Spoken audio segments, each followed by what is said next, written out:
Hello, everyone. I'm Professor Harrison, and welcome to our module on probability for finance. In this video, we're going to be covering what probability actually is, the basic definition, the three foundational axioms that the whole theory rests on, and two rules that end up being the building blocks for everything we do in this course, the complement rule and the addition rule. Throughout this module, we're going to be following a character named Danny. Danny is the son of a man named Victor Callaway, a fund manager who spent 30 years making sophisticated bets in markets and losing quietly and systematically to a counterparty he never fully understood. Victor has died recently, and Danny is clearing the estate. Danny is a compulsive gambler himself. He spent his adult life assuming that the Callaway family fortune would always be there to catch him when things went wrong. It turns out that the fortune is actually gone, and now Danny is going through his father's things, trying to figure out what happened. And while he does, he finds something, a wooden box in the attic, full of letters, decades of correspondence, all addressed to Victor, all signed the same way, by the rational quant. He has no idea who this anonymous letter sender is, but the first letter he opens is about probability, and given his situation, that ends up being exactly what he needs. Probability is the mathematical language of uncertainty, and in markets, uncertainty is the only thing you can count on. The most basic thing to understand is what probability actually is. It's a number between 0 and 1, with 0 meaning that an event is impossible and 1 meaning that an event is certain. Everything else lands somewhere in between. A corporate bond that carries a 3% chance of defaulting over the next year, that's a probability of 0.03. Not 0, not 1, somewhere in between. It's a lot closer to 0, but not 0. That distinction ends up mattering enormously when you start pricing risk. Before we can start getting into probability theory, we first have to define a set of rules that all of probability theory will be built on. The first axiom is non-negativity.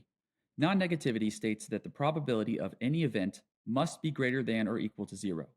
There's no such thing as a negative probability. A negative chance of something happening wouldn't make any sense. It's not a real quantity.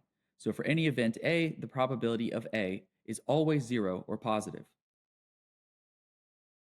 The second axiom is normalization.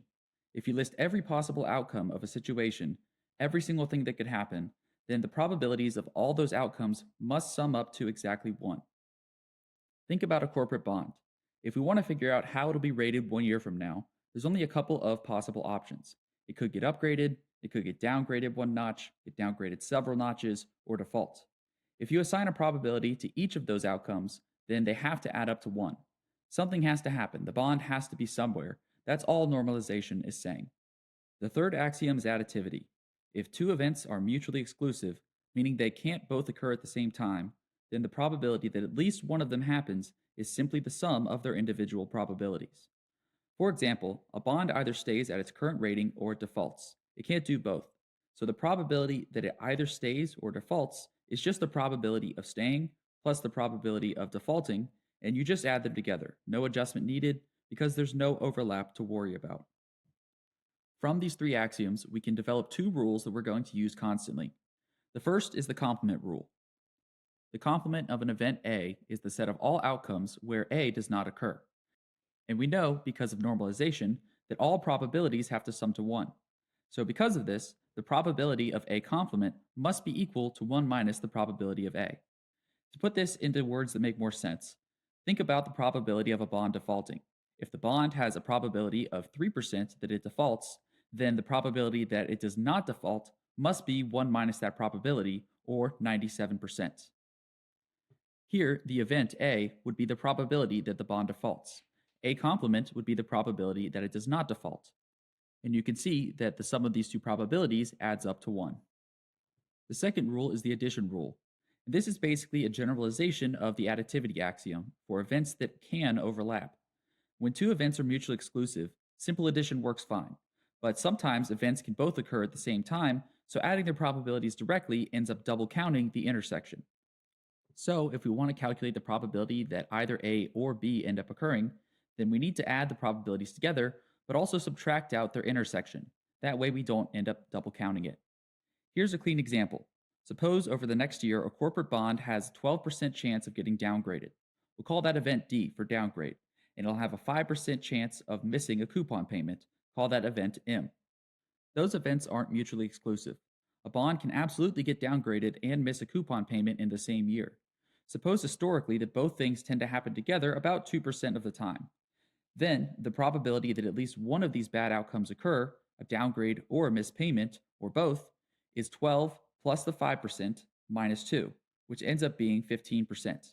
If you just added the 12 and the 5, you would have gotten 17, and you'd have been double counting that 2% scenario where both happen. The minus term is where we uncount that overlap. This is exactly where we end up deriving the addition rule.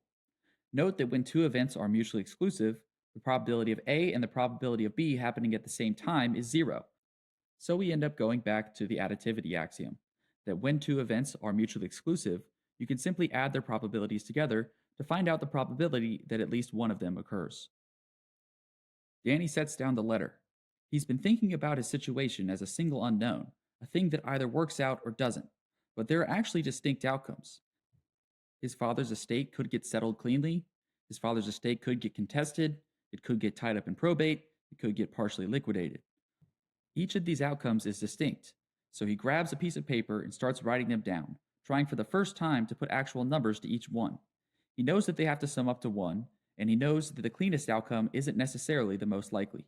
It's the first time in his adult life that he has written down what he actually thinks the odds are, rather than what he hopes they are. So that's the foundation of probability. A probability is a number between 0 and 1, with 0 being impossible and 1 being certain. Everything else reflects varying degrees of likelihood in between. The three axioms, non-negativity, normalization, and additivity, are the rules which the whole system is built on.